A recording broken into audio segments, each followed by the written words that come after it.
And keep it going for our dear friend Aiden, everybody.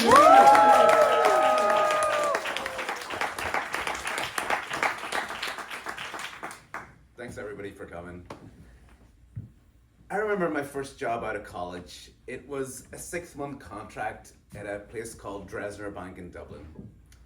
And I remember my first day, I was petrified. I remember stopping under an awning, like about 50 feet away from the door for Dresdner Bank, frightened to go in through that door. It was raining, I was sheltering under the awning under my one good suit. And I started thinking back to my first day at school.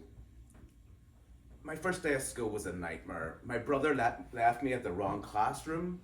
I got lost. I tried to find my way on my own. I couldn't find where I was supposed to be. There's so many adults and all these people and all this noise. So I broke down and started crying. It was a terrible first day. And then school didn't get much better for me after that. I was always the smallest in the class, and I was always picked on and bullied. A good day for me was a day that I didn't get beaten up. And there weren't too many good days. By the time I got to college, I had so much social anxiety, I couldn't even bring myself to go to classes most of the time. My nickname at university was Hale-Bopp. Hale-Bopp was a comet in the sky that showed up whenever I was in university, and it showed up once every 2,500 years. And the joke was, that's as often I showed up to class. But I managed to get through university, passed all my exams, and then a week before I graduated, my mum died. She had had cancer for 7 years, and after a long battle, she lost her fight. And I was devastated. It was like someone had torn your world away and replaced it with a new world, one that you'd never be in again. And I wasn't doing so well in the old world, and then I had this new world to contend with, one without my biggest fan in it. I didn't know how I was going to survive. So that was me, and that's where I was at when I was standing there outside Dresdner Bank. But I mustered up the courage, and I walked through the door. The first person I met was my new boss, Tag. He introduced himself by saying, "My name's Tag. It's like tiger without the grr." I was like, okay, that's a weird way to introduce yourself. And he brought me to my office. And I say office in the loosest form of the term. It was a broom cupboard. It was 6 foot by 12 foot, white walls, no windows. They'd literally taken out the brooms, thrown a computer in there and said, there you go, Aidan, there's your office. Imagine if Cinderella worked an office job.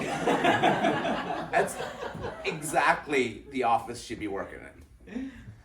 But there was one good thing about that office. Across the corridor was another office, a proper office, a corner office, with big windows and a great view. And in there worked a guy named Craig Bell. Bell, his surname, was really hard to forget because every time Tag walked into Craig's office, he would sing the jingle for the Baby Bell commercials. You know the Baby Bell commercials, the round cheeses with the red wax? He'd walk into Craig's room singing, ba ba ba ba Baby Bell, ba ba ba ba Baby Bell. Which is slightly amusing if you're 5 and you do it once. But if you're hearing it 10 times a day, it gets annoying super quick.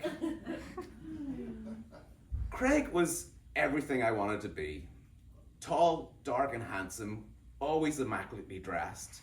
But most importantly to me, he had bucket loads of confidence. And we started striking up a friendship just because of our office locations, and we got on like a house on fire. He would laugh at my jokes, which would encourage me to tell more jokes, which he'd laugh at those jokes. Anytime I had a question about Dresdner Bank or my job, he was always very patient and tell me anything I needed to know. And then a few weeks into my job, he came over to my office one day and he started asking me questions about what was going on in his job and asking me for my advice. And I was like, this guy's got everything. He's senior in the bank, he's got everything. And he's asking me, he respects me and my opinions and he values what I'm saying. That made me feel great. And I started coming out of my shell and being more social at the work. And Then we had a Christmas party. And this is a bunch of 20-year-olds in Dublin, Ireland, with an open bar. That's a recipe for the disaster any day of the week. It was out of control. It went 3 times over budget. Everybody was drunk. There was 2 guys from accounting having a wrestling match in the middle of the restaurant. I was at the bar handing out flaming Sambuca shots. I don't know whether you've had a flaming Sambuca shot before, but you basically take the Sambuca, you light it on fire, you extinguish it by putting your hand over the glass, and then you sniff the fumes, and then you drink it. This guy, Len, he was so drunk, he didn't actually extinguish the flame correctly, and he didn't realize that he hadn't done it. And he was like hovering his hand there for about 2 minutes. Finally, he pulled his hand away. There was imprint of the glass where it burned his palm for about 2 weeks after that. But we all had a good time. And then it was coming towards the end of my contract. So Tag called me into the office. I was like happy. I was enjoying my job. I was doing a good job. And he sat me down and he said, Aidan, I'm sorry, there's no opportunity for you here in Dresdner Bank. After your 6 months, you're going to have to leave, find yourself another job. You don't have a future here. I said, why? I'm doing a good job. And he said, you're doing an okay job, but like, there's no future. I don't want to talk about it. There's no future for you here. So I went back to my office, slumped down in a chair, really, really shocked about what just happened. And a few minutes later, Craig came bounding into the office and he was pissed.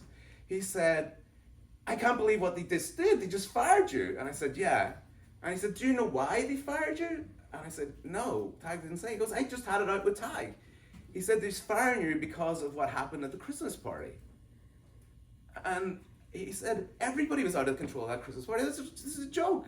I felt like I was back in the playground being bullied again.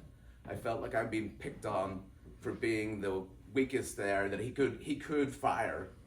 And Craig was still angry and he said, I'm gonna fight this. And he went to Tag's boss and went to Tag's boss's boss, and somehow he convinced them to open a position under Craig, and I got to transfer from working under Tag to working under Craig, which was a far better position, working with my friend, better opportunities.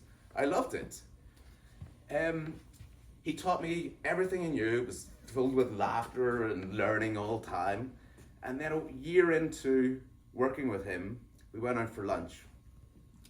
And he looked pretty serious. We sat down, he said, so I got some news. I got offered a job in Munich.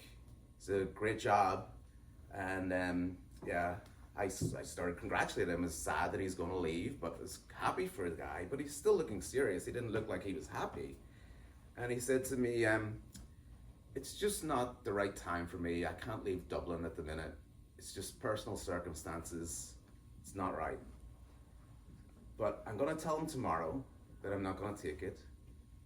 But if you want it, I'll give them your resume and say, this is the perfect candidate for that job. I said, Craig, this is a far more senior job than I could ever do.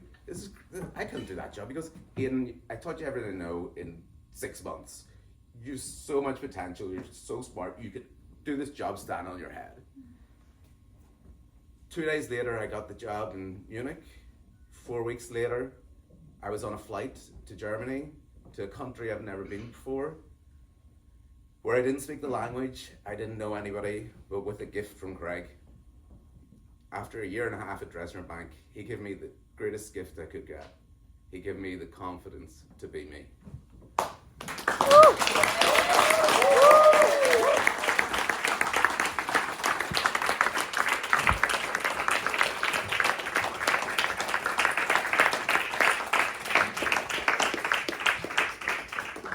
One more time, everybody, for Aidan.